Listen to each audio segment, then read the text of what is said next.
What's going on, everyone? This is Kevin here, coming at you with my hands-on and first impressions video of the TCL 30Z. So let's get started. Now, as you might be aware, TCL has decided to focus on the mid-range and budget segment of Android devices, at least in the US, and this is yet another device in their series of phones that they have launched over the last several years since entering the space under their own brand name. So this phone is offered on Cricket Wireless, TracFone, and also some other various brands that are under the TracFone umbrella.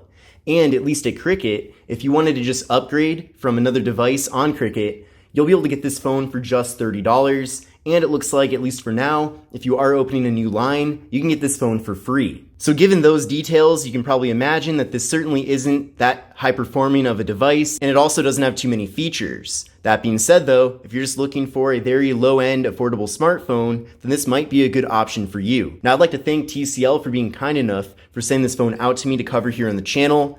I have received a variety of different phones from them over the years, and I've also attended some of their various events at the Consumer Electronics Show. So overall, they're a great company. They have some really awesome people on their team as well, and I'm definitely looking forward to covering more of their devices in the future after this one. Now, before I show you a variety of different things about the TCL 30Z, let's take a closer look and see what all comes included here in the box.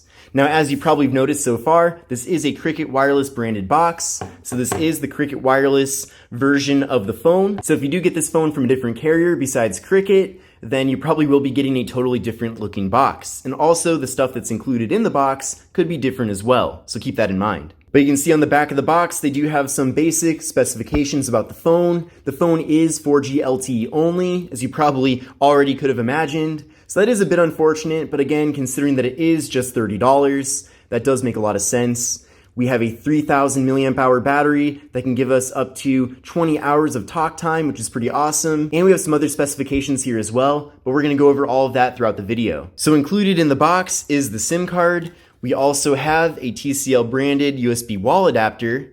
Unfortunately, this phone does feature micro USB, so there is a micro USB cable included, and we do have a quick start guide for the device. So everything here is included to get started. Now with this device, we're getting a 6.1 inch display, and it is an LCD display. The display is 720p, but despite being 720p, things do look pretty crisp and clear here. We have a PPI of 282, and we have a 19.5 by 9 aspect ratio. So a more narrow but taller form factor here with the device. And we have a water drop notch at the top of the phone featuring a 5 megapixel front-facing camera. Now stay tuned for my full review video of this device, as I'll be showing you a variety of different photo and video samples from it. But as you might have noticed already, this phone only has 2 different cameras as it is, so not really a whole lot here to even test out. Now this display is at full brightness right now.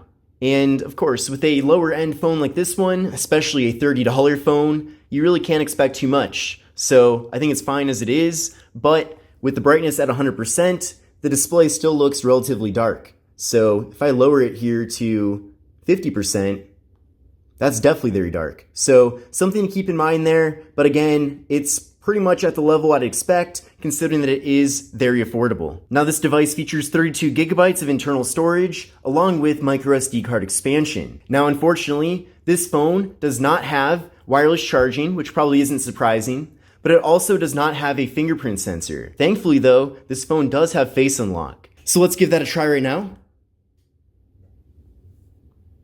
And that does work very well. We'll try that one more time. And there we go. And the fact that the phone is behind my camera here does make that face unlock not work quite as well, so keep that in mind. But if I'm just holding the phone literally in front of my face unlock is very accurate here. So I'm glad that does work really well here with the TCL 30Z. Now, as I mentioned a little bit ago, we do have one camera on the back of the phone, and it is an 8 megapixel camera. Here's how things look on the main camera app on the device. Now what is interesting is that this phone does have portrait mode, but portrait mode is limited to just the front-facing camera. So here's the front camera right there. Of course, if you don't want to take portrait selfies, you don't have to. You can just go to the regular mode.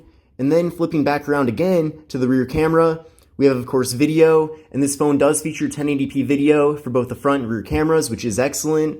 And then there's portrait, as I showed you, pano as well. So you can take a panoramic photo. We can go over to this area too to access stop motion and light trace. So even though this is a very low-end device, we still do have a decent amount of camera features, and there's really more here than I even expected. But again, you'll see in my full review video what the actual results from the various cameras here end up looking like. Now, as far as the RAM and processor go with this phone, hence the price of it, things are pretty low end here. However, we do have 3 gigabytes of RAM, which I feel like does help out this device quite a bit. It does at least make it usable for that matter. And we have the MediaTek Helio A22 processor. Now, I did run a Geekbench 5 benchmark test with the device, and I'll show you the scores from that test right now as soon as it loads. Here we go. And we got scores of 166 for the single core and 576 for the multi-core.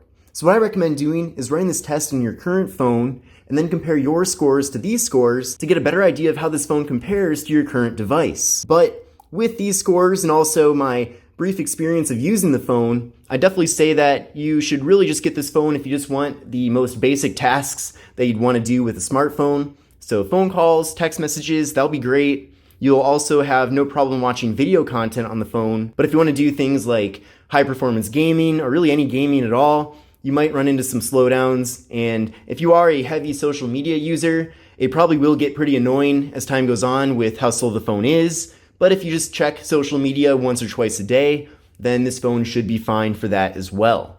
So again, you really do get what you pay for here, but if you're not really wanting much, then this phone pretty much will meet your expectations. Now the battery is kind of interesting with this device because it is removable. So I'll show you right now.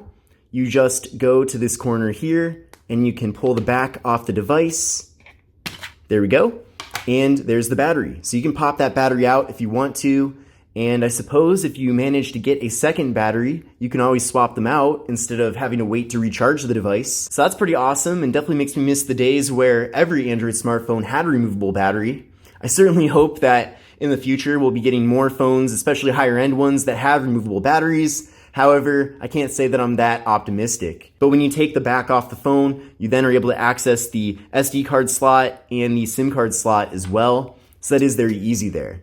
So it's nice that you don't need a paper clip or a SIM card removal tool to access the SIM card. Now with that battery being 3000 milliamp hours, I'm not sure if you're really going to be getting that great of battery life with this device in general, but at the same time, I'm pretty optimistic that the phone at least will work well enough that the battery capacity won't be a major inconvenience on the other hand. Now one of the biggest surprises with this phone definitely has to be that it's running Android 12. This is probably the lowest end device that I've used so far with Android 12, and things do seem to run pretty decent here. You'll see when you pull down the notification shade, it does look a little bit like Android 12. TCL has made some of their own changes to the operating system, but overall, I'm really glad that this phone has Android 12 at launch and not Android 11. Now, I'm not sure how many updates this phone will be getting into the future. I'd imagine that we will be getting some security patches, but as far as major Android software updates, I'm not even sure if it's going to be getting Android 13. So again, that makes it even more important that we have Android 12 here out of the box versus something that's even more outdated. So as you can imagine, there's no NFC with this device. So if you like to do tap and pay with your phone, you won't be able to do it here. And another major downside with this phone is that it does have micro USB. I'm definitely looking forward to the day where there are no Android devices, really any devices for that matter, that have micro USB, but it looks like we're still getting that here, at least with this phone. So it is what it is. I suppose if that doesn't really bother you, then it's not a problem. Who knows? Maybe you already have a lot of micro USB cables, so you're looking forward to being able to still use those. But I know for me at least, I prefer for everything at this point to have USB-C. But now that we've gone over the major specifications of this device, let's take a closer look at the hardware of the phone. So the phone is made completely out of plastic, as you can imagine. We have kind of an interesting texture on the back of the phone. I do appreciate that it doesn't really pick up too many fingerprints, which is nice. So in general, given that this is a very affordable, inexpensive phone, I think they did a great job with the overall build of it. Now, looking at the front panel, we definitely have some thicker bezels here overall. That bottom bezel especially is pretty large there. But again, for a affordable phone like this one, this is about as good as things are gonna get. Now on the left side of the phone, there's nothing. On the right side, we have volume up, volume down, and also we have the power button. Then up top here, we have the noise canceling microphone, and this is a nice surprise. We have a 3.5 millimeter headphone jack, So if you do want a phone with a headphone jack, then here you go. Here's one for you. And then on the bottom of the phone, we have the speaker, microphone, and we have the micro USB port. Then on the back of the device, I already showed you this material here, but we just have the one camera with the flash, and then of course the TCL logo, and for this phone at least, we have Cricket branding. But this concludes my hands-on and first impressions video of the TCL 30Z. Definitely a pretty interesting device here from TCL, and if you're looking for a phone that is extremely affordable, then this is certainly one that you might want to consider. But I hope you enjoyed the video. If you did, give it a thumbs up. Thanks again to TCL for sending this out to me to cover here on the channel, and with all that said, I will see you in the next video. Take care and have a great rest of your day.